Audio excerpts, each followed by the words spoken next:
Chapter 12. The Sayers of the Law. Then something cold touched my hand. I started violently and saw close to me a dim, pinkish thing, looking more like a flayed child than anything else in the world.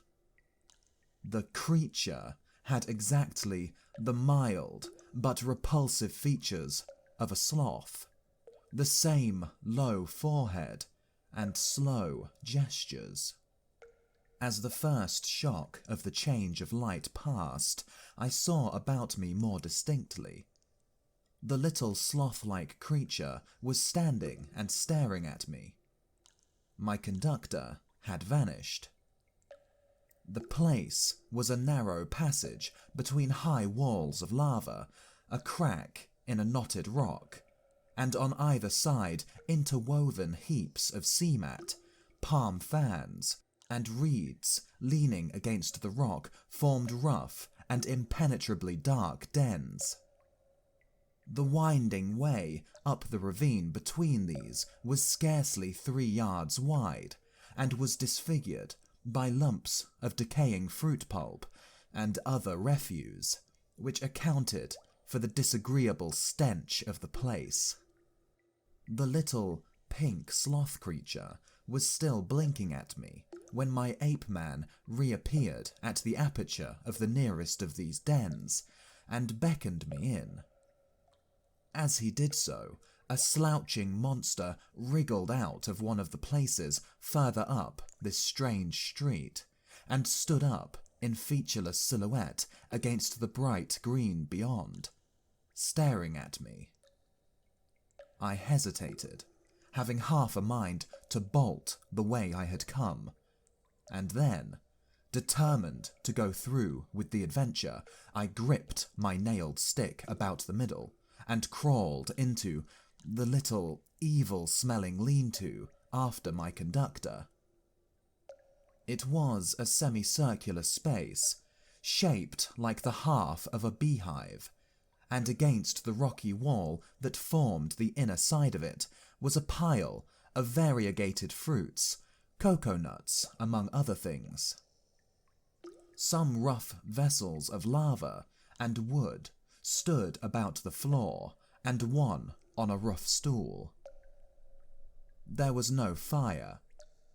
In the darkest corner of the hut sat a shapeless mass of darkness that grunted, "Hey," as I came in, and my ape-man stood in the dim light of the doorway and held out a split coconut to me as I crawled into the other corner and squatted down. I took it and began gnawing it as serenely as possible, in spite of a certain trepidation and the nearly intolerable closeness of the den. The little pink sloth creature stood up in the aperture of the hut, and something else with a drab face and bright eyes came staring over its shoulder. "Hey," came out of the lump of mystery opposite. "it is a man." "It is a man," gabbled my conductor. A man, a 5-man, like me." "Shut up," said the voice from the dark, and grunted. I gnawed my coconut amid an impressive stillness. I peered hard into the blackness, but could distinguish nothing. "It is a man," the voice repeated. "He comes to live with us." It was a thick voice, with something in it, a kind of whistling overtone, that struck me as peculiar, but the English accent was strangely good. The ape-man looked at me as though he expected something. I perceived the pause was interrogative. "He comes to live with you," I said. "It is a man. He must learn the law." I began to distinguish now a deeper blackness in the black. a vague outline of a hunched-up figure. Then I noticed the opening of the place was darkened by 2 more black heads. My hand tightened on my stick. The thing in the dark repeated in a louder tone. "Say the words." I had missed its last remark. "Not to go on all fours, that is the law." It repeated in a kind of sing-song. I was puzzled. "Say the words," said the ape-man, repeating, and the figures in the doorway echoed this, with a threat in the tone of their voices. I realized that I had to repeat this idiotic formula, and then began the insanest ceremony. The voice in the dark began intoning a mad litany, line by line, and I and the rest to repeat it. As they did so, they swayed from side to side in the oddest way, and beat their hands upon their knees, and I followed their example. I could have imagined I was already dead in another world. That dark hut, these grotesque dim figures, just flecked here and there by a glimmer of light, and all of them swaying in unison and chanting, "Not to go on all fours, that is the law. Are we not men? Not to suck up drink, that is the law. Are we not men? Not to eat fish or flesh, that is the law. Are we not men? Not to claw the bark of trees, that is the law. Are we not men? Not to chase other men, that is the law. Are we not men?" And so, from the prohibition of these acts of folly, on to the prohibition of what I thought then were the maddest, most impossible, and most indecent things one could well imagine. A kind of rhythmic fervour fell on all of us. We gabbled and swayed faster and faster, repeating this amazing law. Superficially, the contagion of these brutes was upon me, but deep down within me, the laughter and disgust struggled together. We ran through a long list of prohibitions, and then the chant swung round to a new formula. "His is the house of pain. His is the hand that makes. His is the hand that wounds. His is the hand that heals." And so on, for another long series, mostly quite incomprehensible gibberish to me about him, whoever he might be. I could have fancied it a dream, but never before have I heard chanting in a dream. "His is the lightning flash," we sang. "His is the deep, salt sea." A horrible fancy came into my head that Moreau, after animalizing these men, had infected their dwarfed brains with a kind of deification of himself. However, I was too keenly aware of white teeth and strong claws about me to stop my chanting on that account. "His are the stars in the sky." At last, that song ended. I saw the ape-man's face shining with perspiration, and my eyes being now accustomed to the darkness, I saw more distinctly the figure in the corner from which the voice came. It was the size of a man, but it seemed covered with a dull grey hair, almost like a Skye Terrier. What was it? What were they all? Imagine yourself surrounded by all the most horrible cripples and maniacs it is possible to conceive, and you may understand a little of my feelings with these grotesque caricatures of humanity about me.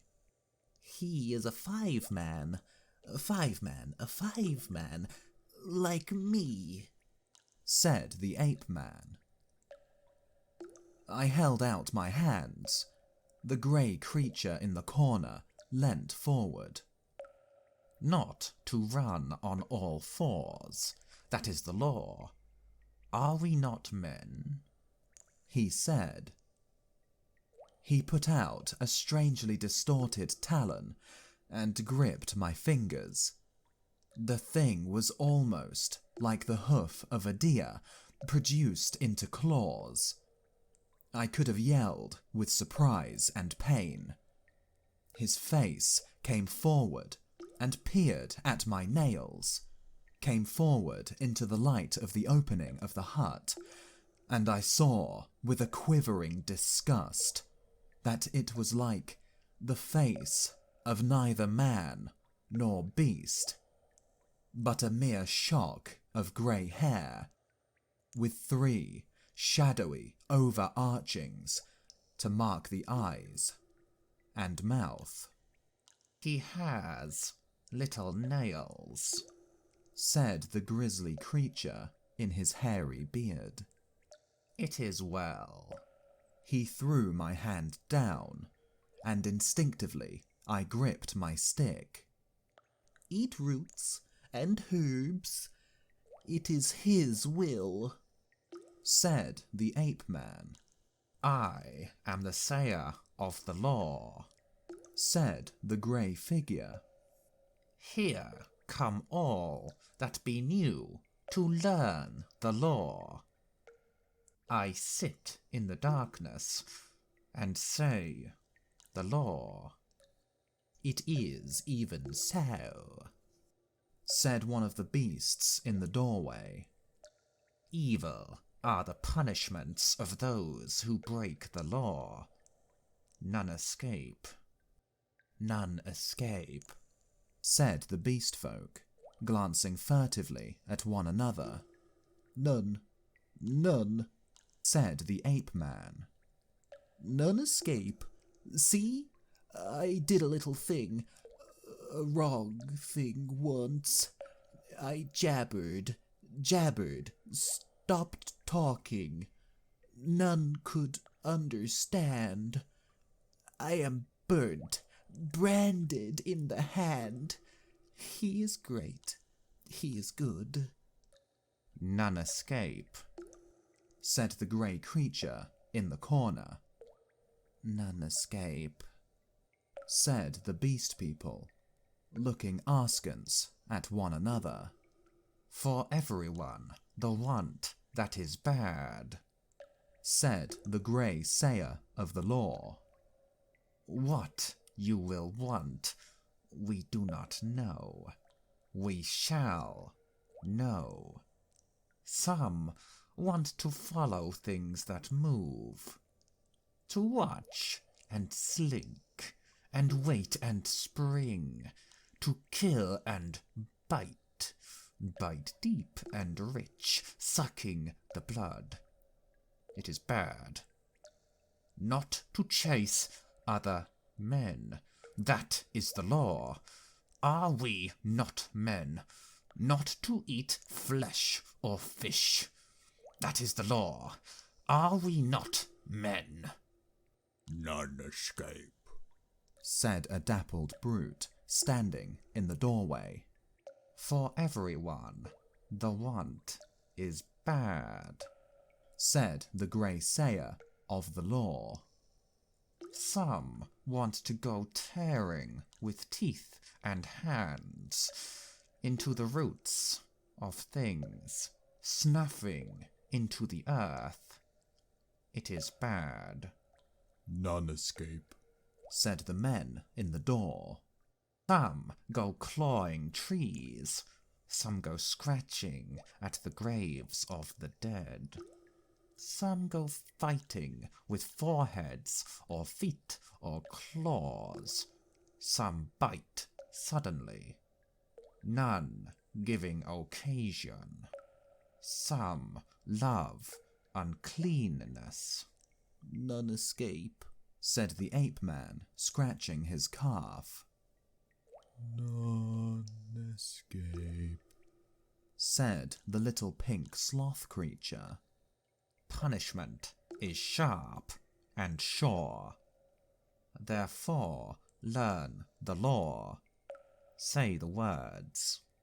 And, incontinently, he began again the strange litany of the law, and again I and all these creatures began singing and swaying. My head reeled with this jabbering and the close stench of the place, but I kept on, trusting to find presently some chance of a new development. Not to go on all fours. That is the law. Are we not men? We were making such a noise that I noticed nothing of a tumult outside, until someone, who I think was one of the two swine men I had seen, thrust his head over the little pink sloth creature and shouted something excitedly, something that I did not catch. Incontinently, those at the opening of the hut vanished. My ape man rushed out. The thing that had sat in the dark followed him. I only observed that it was big and clumsy and covered with silvery hair, and I was left alone. Then, before I reached the aperture, I heard the yelp of a staghound. In another moment, I was standing outside the hovel, my chair rail in my hand, every muscle of me quivering. Before me were the clumsy backs of perhaps a score of these beast people, their misshapen heads half hidden by their shoulder blades. They were gesticulating excitedly. Other half-animal faces glared interrogation out of the hovels.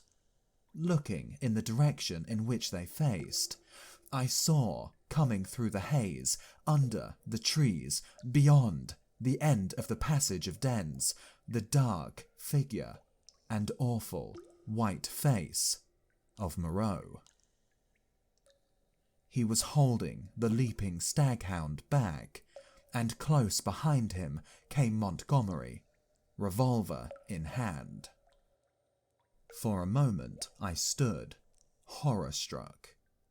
I turned and saw the passage behind me blocked by another heavy brute, with a huge grey face and twinkling little eyes, advancing towards me. I looked round and saw to the right of me, and a half-dozen yards in front of me, a narrow gap in the wall of rock, through which a ray of light slanted into the shadows. "Stop!" cried Moreau as I strode towards this, and then, "Hold him!" At that, first one face turned towards me, and then the others. Their bestial minds were happily slow. I dashed my shoulder into a clumsy monster who was turning to see what Moreau meant, and flung him forward into another. I felt his hands fly round, clutching at me and missing me. The little pink sloth creature dashed at me, and I gashed down its ugly face with the nail in my stick, and in another minute was scrambling up a steep side pathway, a kind of sloping chimney out of the ravine. I heard a howl behind me, and cries of, Catch him! Hold him! And the grey-faced creature appeared behind me and jammed his huge bulk into the cleft. Go on, go on! They howled. I clambered up the narrow cleft in the rock and came out upon the sulphur on the westward side of the village of the Beastmen. That gap was altogether fortunate for me, for the narrow chimney, slanting obliquely upward, must have impeded the nearer pursuers. I ran over the white space and down a steep slope, through a scattered growth of trees, and came to a low-lying stretch of tall reeds, through which I pushed into a dark, thick undergrowth that was black and succulent underfoot. As I plunged into the reeds, my foremost pursuers emerged from the gap. I broke my way through this undergrowth for some minutes. The air behind me and about me was soon full of threatening cries. I heard the tumult of my pursuers in the gap up the slope, and then the crashing of the reeds, every now and then the crackling crash of a branch. Some of the creatures roared like excited beasts of prey. The staghound yelped to the left. I heard Moreau and Montgomery shouting in the same direction. I turned sharply to the right. It seemed to me, even then, that I heard Montgomery shouting for me to run for my life. Presently, the ground gave rich and oozy under my feet, but I was desperate and went headlong into it, struggled through knee-deep, and so came to a winding path among tall canes. The noise of my pursuers passed away to my left. In one place, 3 strange, pink, hopping animals, about the size of cats, bolted before my footsteps. This pathway ran uphill, across another open space covered with white incrustation, and plunged into a canebrake again. Then, suddenly, it turned parallel with the edge of a steep-walled gap, which came without warning, like the ha-ha of an English park, turned with an unexpected abruptness. I was still running with all my might, and I never saw this drop until I was flying headlong through the air. I fell on my forearms and head among thorns and rose with a torn ear and bleeding face. I had fallen into a precipitous ravine, rocky and thorny, full of a hazy mist which drifted about me in wisps, and with a narrow streamlet from which this mist came meandering down the centre. I was astonished at this thin fog in the full blaze of daylight, but I had no time to stand wondering then. I turned to my right, downstream, hoping to come to the sea in that direction, and so have my way open to drown myself. It was only later I found that I had dropped my nailed stick in my fall. Presently, the ravine grew narrower for a space, and carelessly I stepped into the stream. I jumped out again pretty quickly, for the water was almost boiling. I noticed, too, there was a thin, sulphurous scum drifting upon its coiling water. Almost immediately came a turn in the ravine, and the indistinct blue horizon. The nearer sea was flashing the sun from a myriad facets. I saw my death before me, but I was hot and panting, with the warm blood oozing out on my face and running pleasantly through my veins. I felt more than a touch of exultation too, at having distanced my pursuers. It was not in me then to go out and drown myself yet. I stared back the way I had come. I listened, save for the hum of the gnats and the chirp of some small insects that hopped among the thorns. The air was absolutely still. Then came the yelp of a dog, very faint, and a chattering and gibbering, the snap of a whip, and voices. They grew louder, then fainter again. The noise receded up the stream and faded away. For a while the chase was over, but I knew now how much hope of help for me lay in the beast people.